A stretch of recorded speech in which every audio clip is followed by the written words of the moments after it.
Hello, and welcome to Hedgehog Storytime, where I read my weird original fiction. The following is a part of the Edie Valley Project, linked to the playlist in the description below. Yes, you have to read them all. No, that's not a request. We are back today with the Atlantis arc. There are only 2 parts left to it, and then maybe another story that connects it all to the main plot line, I guess.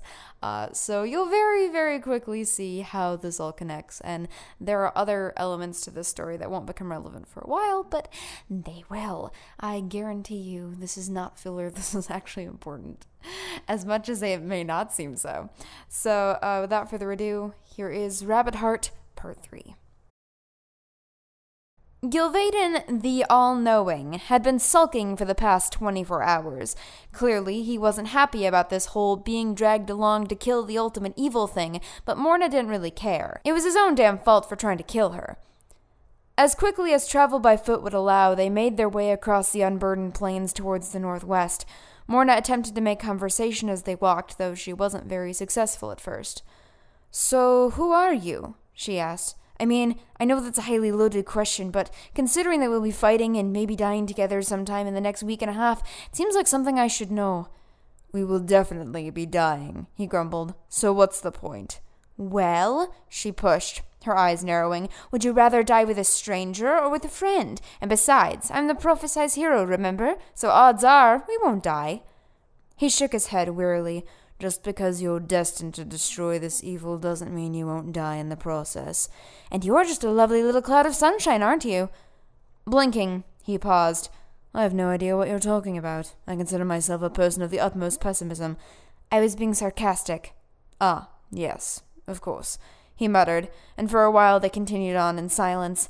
It was a hard trek under the burning sun, but after scrambling over giant boulders for 2 days, this was a piece of cake. Cake. What Morna wouldn't do for a slice of cake right now. Her rations tasted like sludge in her mouth.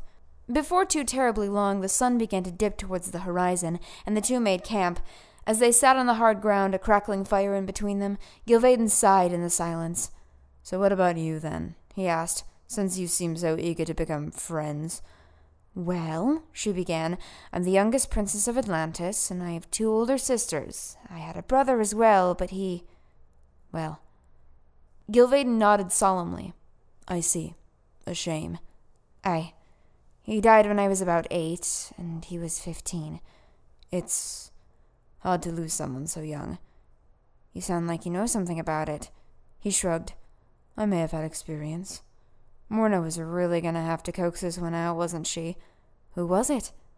"My sister," he explained. "She was younger than me. 12. It happened a year ago." "I'm sorry." Morna hung her head. She wanted to ask more. Curiosity pricked the back of her mind, but she barely knew this man. It'd be considered rude to ask him about something so sensitive, so she let the conversation fall to silence.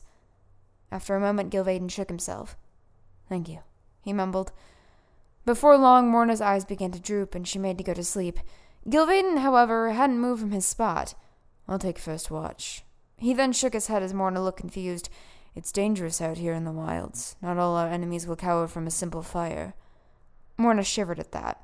It was true she'd never been outside the bounds of Atlantis for long. She had no idea what or who could be out here. She was going to have trouble sleeping now. "I'll take second shift," she volunteered, trying to put on a brave face. "Wake me up when you get tired." He nodded, and Morna rolled over in her cot towards the darkness. She could feel both the fire and his gaze on her back as she closed her eyes. And then it was bright, and Morna blinked as the scattered light from the clouds reached her eyes. Gilvaden still sat by the remnants of the fire, glancing through a book. Morna couldn't read the words in the cover exactly. "I told you to wake me," she frowned. He shrugged. "You were snoring." It was vaguely endearing, like a lost little rabbit. Morna's frown intensified. "I'm glad I inspire you with such confidence. One could argue that rabbits are some of the bravest creatures to walk upon this earth. The only defense they have is their strong, able legs." Gilvaden pondered as they packed up camp. Smiling, Morna straightened. "Are you saying you were trying to compliment me?" "No, I was just thinking out loud. It was rather sad, really." "You are not the most subtle person I know." Morna hoisted her pack over her shoulder and started walking, not waiting for him to keep up.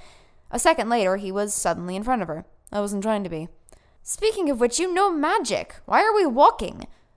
I don't know magic. I have magic. A very small but distinct difference. He kept walking, his long coat billowing behind him. And if you're speaking of my ability to jump from one place to another, it wouldn't be very helpful. What I just did is the extent of its range. Well, you're turning out to be a wonderful investment, Morna pouted. My abilities are much more suited for combat than for travel, he admitted, almost a little sheepishly. Well, you might get your chance. Morna pointed ahead, to where a patch of darkness had begun to loom over the horizon. We're nearing the swamps. Less was known about the swamps than the well-traversed dragon's teeth. Not many people had made it that far. The most that could be said was that there was danger in the swamps, which was incredibly descriptive. That would be the most efficient route. Gilvaden nodded. To go around would take days. Not that I'm terribly thrilled about it. Do you know anything about what might be in there? She asked, hoping for a warning of some kind. But he shook his head. Unfortunately, I have not known many people live to tell about it. Well, Morna hoisted her pack higher on her shoulders. I don't see what we're waiting around here for. Gilvaden would have responded with something along the lines of Christmas, but it wouldn't be invented for another 4,000 years yet.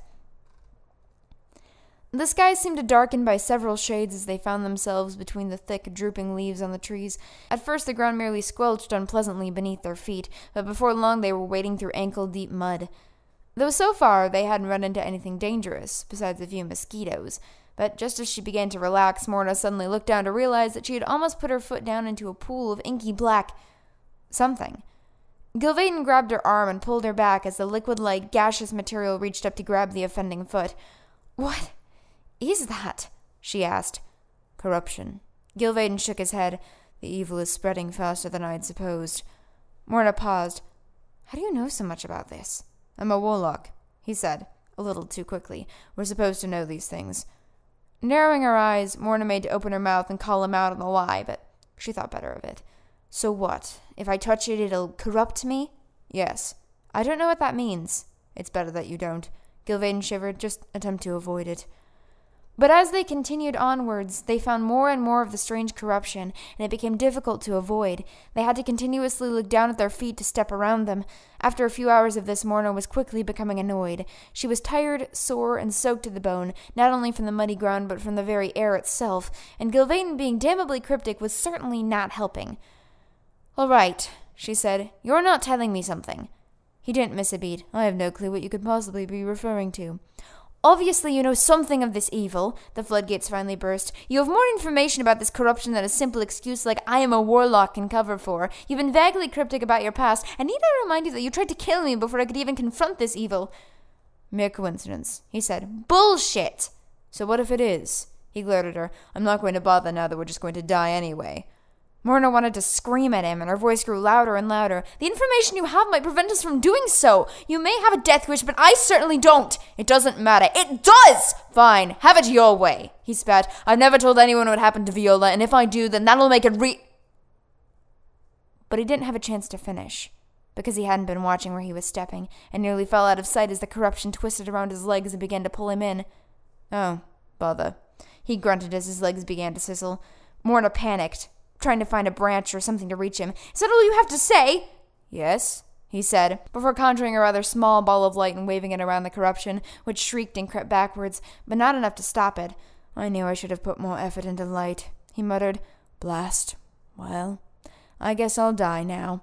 Not on your life! Morna grabbed a vine wrapped around the trunk of a tree and braced herself with one hand as she attempted to grab him with the other. Oh, are you going to save me? He asked. I thought you hated me. I never said I hated you, she grunted with effort. Good, because this is actually becoming rather painful. Then reach, you bastard! Reach! He tried. They both stretched their arms towards each other, but it wasn't enough, and Gilvaden kept sinking. There's got to be something. Morna glanced around frantically. What about light? That seemed to hurt it. It would have been more effective with natural light. Gilvaden's face scrunched in pain as the sizzling increased in intensity. But there's no way to deliver it down here. Suddenly, Morna smiled. Quick as a whip, she reached into her pack and pulled out Rose's mirror. She danced around for a moment, attempting to find a spot where the sunlight stretched down through the pale leaves of the trees.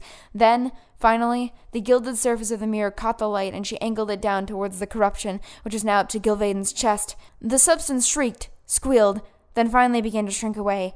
Morna shined it here and there until the corruption was weak enough for her to grab Gilvaden's hand and pull him back onto vaguely solid ground. Much to his surprise, he immediately threw off his now tattered coat and went for his shirt. "What in Moore's name are you doing?" she asked. "I need to check," he mumbled vaguely, glancing down at his arms and turning to and fro like a dog chasing its tail. "For what?"